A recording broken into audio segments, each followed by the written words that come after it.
Well, well, well. Hello, my children of the night.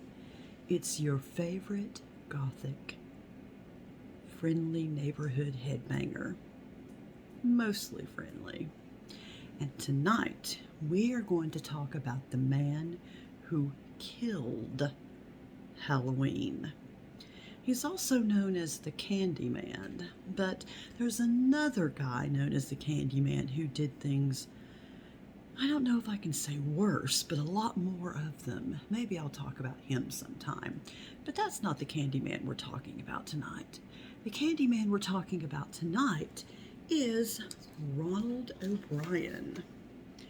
And your favorite neighborhood goth has to put her glasses on so she can read. I know that's going to take a little bit of the wow factor away, but it is what it is. Even goths get old. Now, Ronald Clark O'Bryan was born October, interestingly enough, 19th, 1944. Now, O'Bryan lived with his wife. I'm going to say her name is Daynene. Daynene. We're going to go with Daynene in Deer Park, Texas, with their son Timothy, who was born in 1966, and their daughter Elizabeth, who was born in 1969. O'Bryan worked as an optician at Texas State Optical. He was a very, what you would consider to be an upstanding man. He was a deacon at the Second Baptist Church. A side note here, I finally have heard of a second something church. You've always heard of First Baptist, First Methodist, First Presbyterian. Well, now we finally have a second church, Second Baptist, where he was, as I said, a deacon. He sang in the choir, and he also helped with the bus ministry. So a pretty upstanding guy for now. So basically what happened was that on October 31st, 1974, when little Timothy would have been 8 years old and Elizabeth would have been 5-ish, O'Bryan took his two kids trick-or-treating.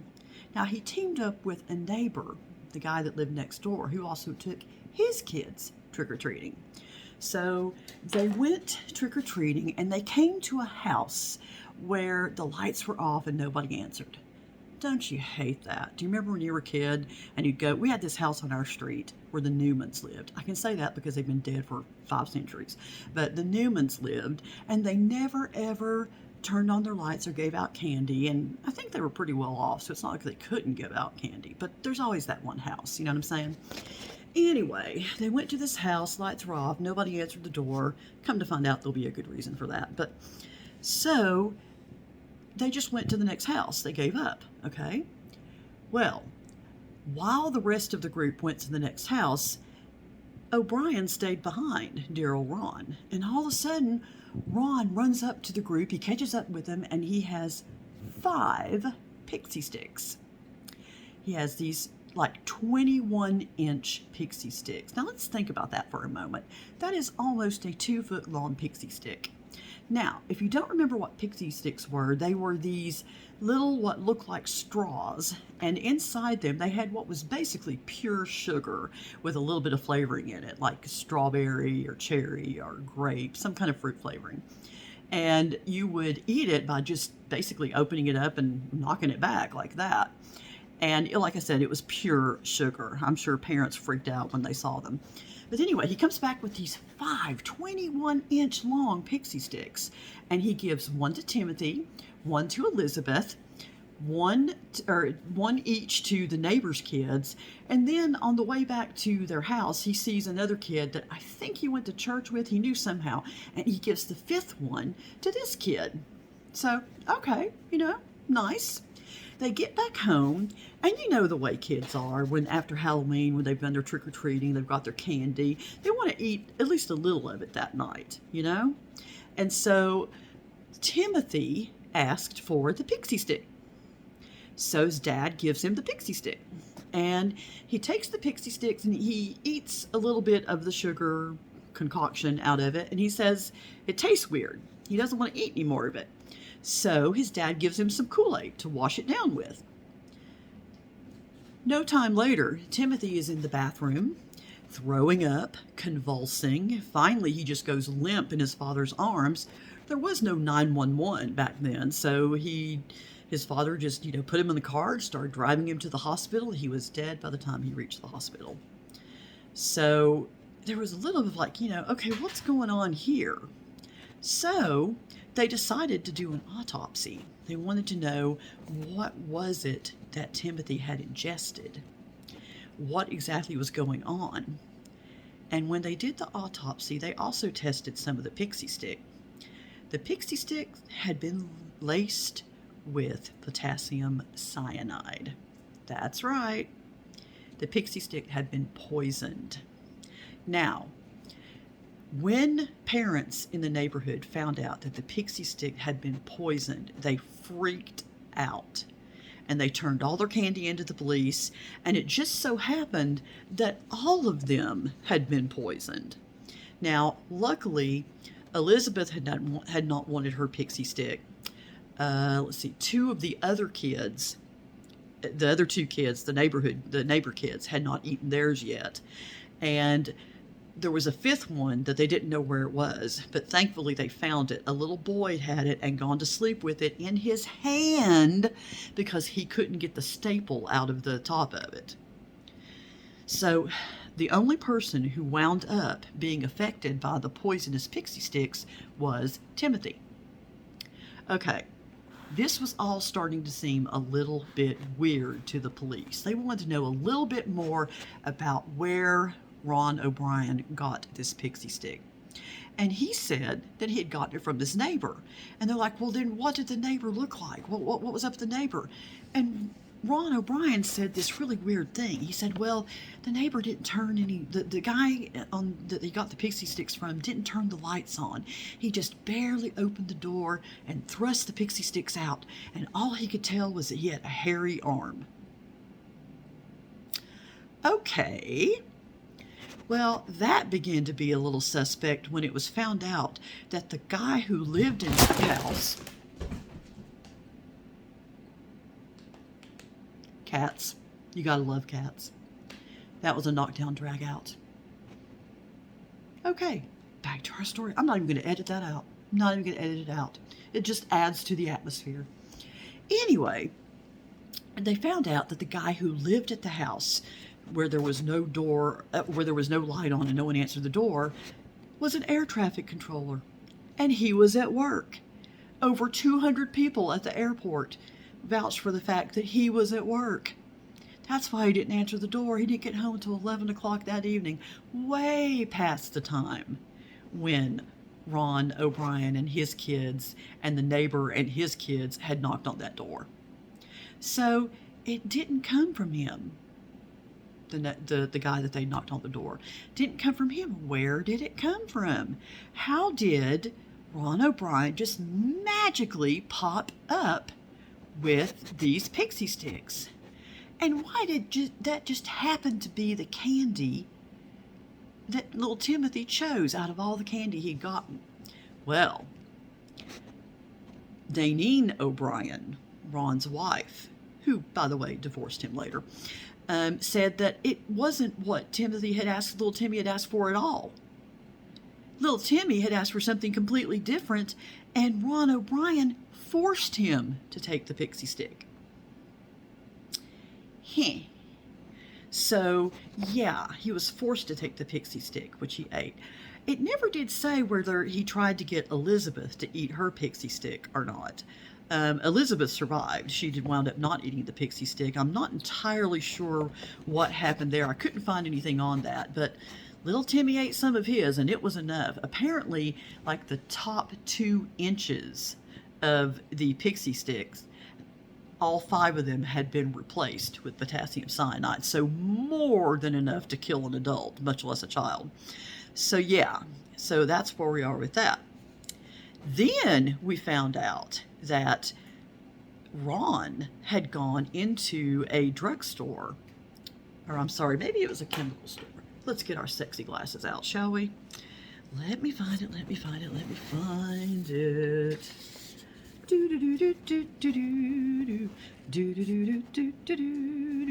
Okay, here we go. He had been looking at a chemical supply store. That was it. And he wanted to buy cyanide shortly before Halloween, but he could only get it in 5 pounds. And he did not need 5 pounds of potassium cyanide to fill up these little well, not little pixie sticks, but the amount that he needed was nowhere near 5 pounds. So he was like, okay, well, you know, I'm not gonna buy from there. But he did go on asking various people, chemist friends of his, how much potassium cyanide it would take to kill a person. It's a really bizarre question to be asking someone. So, yeah, that was a little bit strange.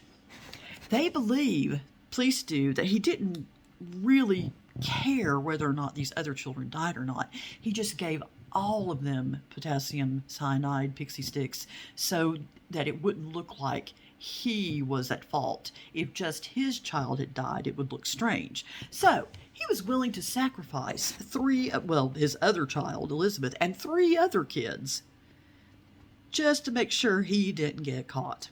Just to make sure that it didn't look like only his kids got sick. Yeah, okay, fabulous. So, did he wind up getting arrested? Yes, he did. And he was put on trial. And the police never did figure out where he got the poison. He didn't get it from that chemist shop he went to. They never did figure out, exactly where he got it. But he was arrested November the 5th, literally 5 days after this happened. That's just how long it took for them to figure out it's got to be him. He was indicted on 1 count of capital murder and 4 counts of attempted murder because, even if the kids hadn't been the primary target, they were still just going to be as dead, right? So why did he do this? What even was up with that? Well, Mr. Ron was in debt to the tune of about $100,000, which in today's money would be about $500,000. So not doing very well. Also, the police found out that O'Bryan had had about 21 different jobs since Timothy had been born. Yeah, 21 different jobs. And he was about to be fired from his job as an optician at Texas State Optical because they were thinking that he was guilty of theft. So he was getting ready to lose that job. The car had been repossessed. The house was in foreclosure. So he needed something to do to get money. So what do you do when you need money? You take out life insurance policies on your kids. Yeah. I mean, seriously. So, yeah, let's see. In January of 1974, about, 9 months before all this took place, he had taken out $10,000 each on Timothy and Elizabeth.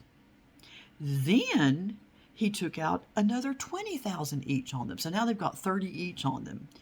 Then, despite the objections of the insurers, he took out another $20,000 each on them. So they've each got $50,000 of life insurance taken out on them, which is just completely insane.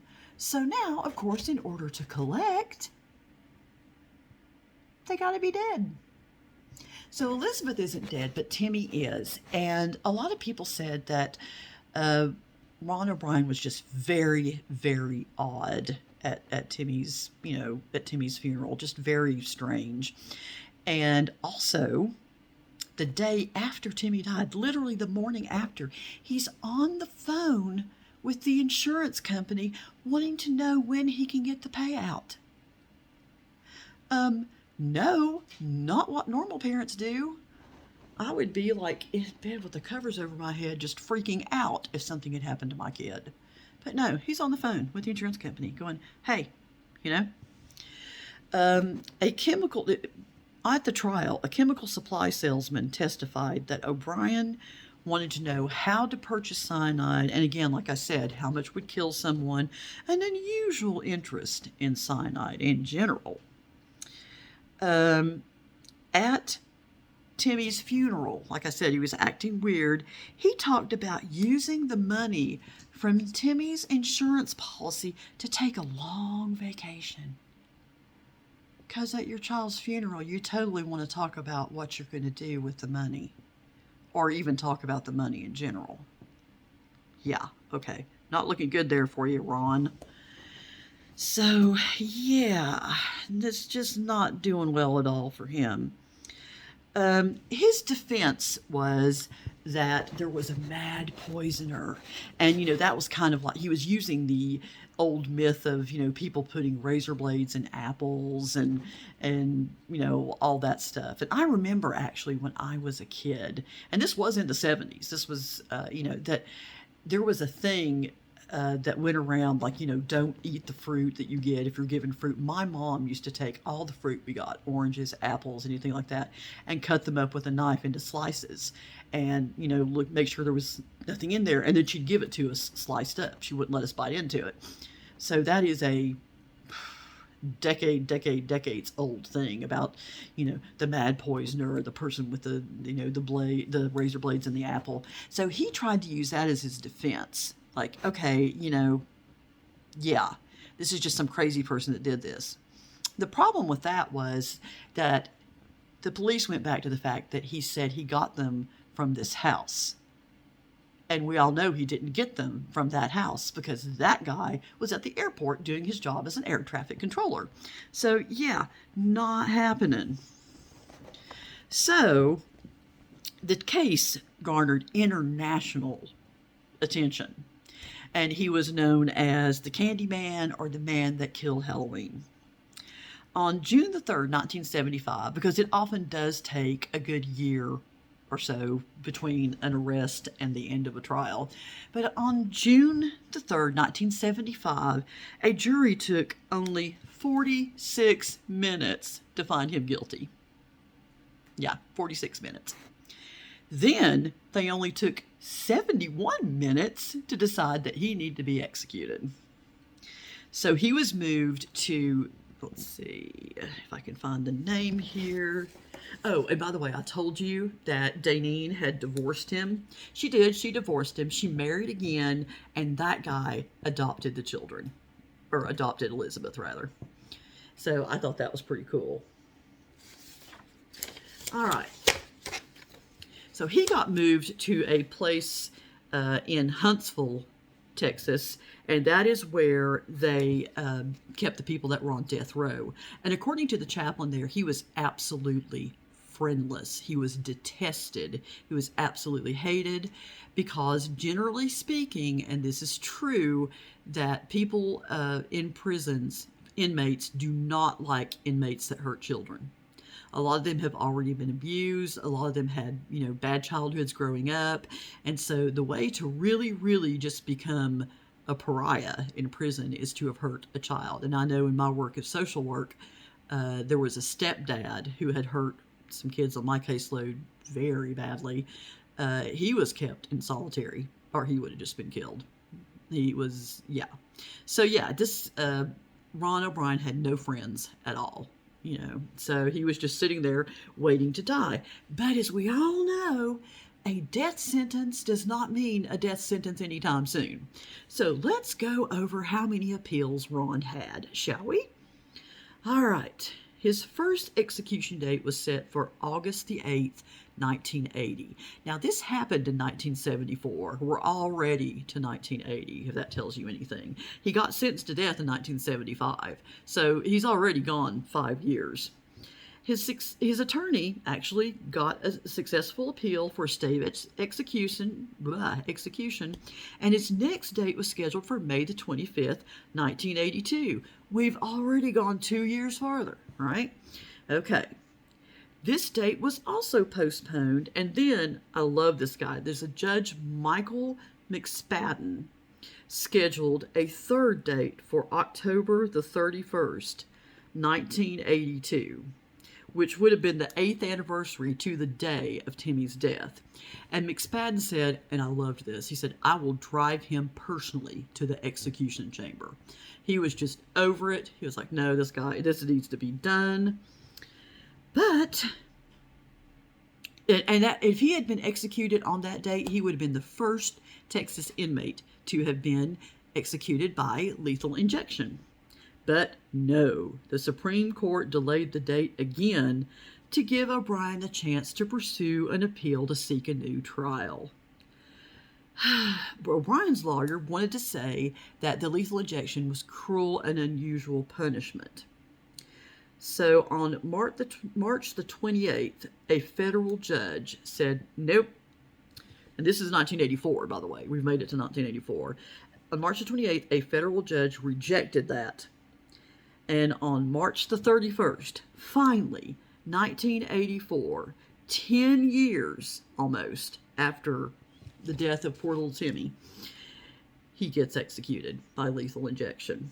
And he maintained his innocence. He said that he wished that God would bless everybody that had been involved in his death, even though it was wrong. You know, he just wants God to bless everybody. Funny, he didn't say anything about God blessing little Timmy, but, you know, or his other daughter who could have been right there with little Timmy. So, yeah, okay. And it was really kind of ironic. Outside of the prison, there were demonstrators against Ron. And as they found out that he was getting ready to go to the execution chamber, they started yelling, "Trick or treat, trick or treat." Life has a sense of irony. So, yeah, they were yelling trick or treat. There were anti-capital punishment people there, too, also demonstrating. And the pro-capital punishment showered them with candy. Like Halloween candy. So, yeah, that was kind of funny, I thought. It really doesn't matter which side of the pro-capital punishment or anti-capital punishment. That whole thing of trick-or-treat and candy was just, wow. All right, so let's see. Ronald O'Bryan is buried at the Forest Park East Cemetery in Webster, Texas. And Timmy is buried in the Forest Park Lawndale Cemetery in Houston. And I cannot tell you how glad I am that they aren't buried together. You know, Ron O'Bryan does not deserve to rest in the same place that Timmy does. And I think he's probably not resting in the same place eternally as Timmy is. But, you know, that's just my thought. For all I know, he had a before-death conversion. Who knows? But anyway, that is the man who killed Halloween, sometimes known as the Candy Man. And like I said, there's another guy who is an actual serial killer, which, you know, this guy was close to being one. But there is an actual serial killer known as the Candy Man, and the things he did, I don't know. I might do a program on him sometime, but it's pretty rough. It's pretty hardcore. So, my little cats and kitties, my little children of the night, there is your latest true crime. I normally do those in black and white true crime, but I just didn't for some reason tonight. I don't know. This is generally the way I would dress for Halloween when I worked at Sylvan Learning Center. I always went as a goth and went pretty much somewhat like this. And I'll tell you a funny story before I let you go. My boss one year dressed as a nun, and I was dressed pretty much like this. And we would go to the mall in the morning and walk just to get a little exercise in. And, you know, you have your mall walkers that walk in the morning. They're usually older people. And here we are walking, a nun and me walking together. And I told my boss, I said, you know, they probably think that I'm like your pet project or something, or that I'm on probation and a nun takes me out to walk, you know. So, yeah, if you're going to dress like this, try to find a nun or someone dressed like a nun to walk with you, because it's hysterical. Guys, I hope you have a happy and a safe Halloween. I'm going to try to do one more video on Halloween with you guys to talk to you a little bit about something that I'm curious about and I want to know your thoughts on. And I hope you guys are well and you're safe. And, you know, if you get a pixie stick this year or your kid gets a pixie stick, just throw it away. Bye.